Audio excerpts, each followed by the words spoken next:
For a very long time, gardeners and master gardeners and growers and producers, they used peat-free products. But then like a few decades ago only, like 30, 40, 50 years ago, growers found out that peat can be a good substitute for peat-free soils. And they started to use it, and the industry adapted to this material because it's lightweight, because it's easy to manage, because it doesn't have any nutrients. So if you want to have a substrate, an easy substrate, you just take the peat, you regulate the pH level, you add some nutrients, and then here we go. Very easy to do, very cheap, easy to travel, easy to transport, and so on. So peat soils really completely covered the market. But then now we realize we have to do something against climate change. We have to mitigate climate change. We have to stop the loss of biodiversity. And this is where the trouble with the peat comes from. Because the peat is coming out from a biotope, and peat soils only cover 3% of the land area of this planet, but they contain 30% of the carbon sequestered in land, in soil. So when we take out the peat from this area, then we remove the stored carbon and we bring it to the air and to the microbes, and then they start to mineralize it, and the carbon goes back into the air, which is not good for our climate. So we have to keep the peat into the ground, and also peat areas, they are huge biotopes with a range of biodiversity. So if we take out this area and if we destroy it, we also kill the biodiversity there. So this is the reason why we have to move from peat to peat-free soil substrates. And this is what we developed, a peat-free soil substrate made from bark compost, from thermophilic compost, from some of the vermicompost, and from wood fiber. And we mix it together and we sell it all over Austria meanwhile.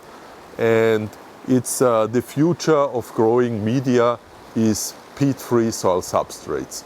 We are developing different substrates, different kind of substrates, focusing on the consumer side, but now more and more also focusing on the producer side, creating substrates for young seedling, for young plant development, and so on. Okay, now we are out at the thermophilic composting place, a small place where we generate thermophilic compost, and you see it right in the background, the steam generated by the heat of the compost pile. On the left you see already sieved material which will end up either in our vermicomposting facility as a food for the earthworms or in our peat-free soil substrate. And this brings us back to our topic right now. So here on the right we see a small heap. Now it's winter, we don't need large quantities right now, but here you see a small heap of peat-free soil substrate in bulk. We will see some bagged product also in pallets, which we sell at the food retailer here in Austria. But this is in bulk, which we fill in big bags later on, 1,000 liter big bags for people who want to fill their raised beds, for example. So this is definitely a mix from different resources. So what we can find here is bark compost, for example. So this is typical bark compost. And then we have thermophilic compost, like you have seen in the large pile. Then we have some lava sand, which is volcanic sand. And we have some vermicompost, definitely, and some wood fiber. So some fibrous material.